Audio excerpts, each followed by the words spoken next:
Banyak orang kaget saat tahu bahwa uang restitusi atau uang pengembalian pajak merupakan objek pajak penghasilan. Apakah aneh? Melalui video ini saya akan kasih tahu bagaimana alasan uang restitusi atau uang pengembalian pajak merupakan objek pajak penghasilan. Kita harus tahu apa itu restitusi atau pengembalian pajak. Restitusi pajak atau pengembalian pajak adalah pengembalian kelebihan pembayaran pajak yang diajukan oleh wajib pajak kepada negara. Kelebihan ini terjadi karena beberapa faktor. Salah satunya adalah yang pertama, kesalahan perhitungan dalam surat pemberitahuan.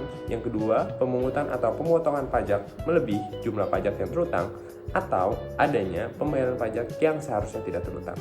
Dalam Undang-Undang Pajak Penghasilan, restitusi atau uang pengembalian pajak dianggap sebagai objek pajak penghasilan. Oke, coba teman-teman ingat, ketika teman-teman melaporkan suatu SPT, pembayaran pajak dianggap sebagai biaya.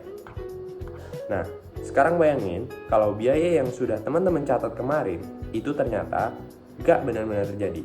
Misalnya, kelebihan pembayaran pajak, lalu negara mengembalikan uangnya.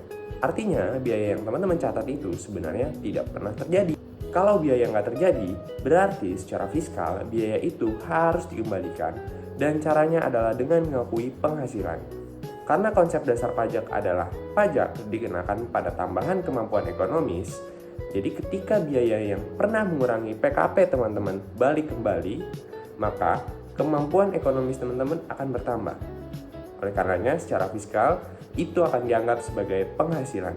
Sesuai dengan Undang-Undang PPH pasal 4 ayat 1 huruf E, penerimaan kembali pembayaran pajak yang telah dibebankan sebagai biaya dan pembayaran tambahan pengembalian pajak merupakan objek pajak. Jadi kesimpulannya adalah pemerintah bukan ingin memajaki dua kali, tapi secara fiskal pemerintah hanya menyesuaikan bahwa biaya yang teman-teman catat sebenarnya tidak pernah terjadi.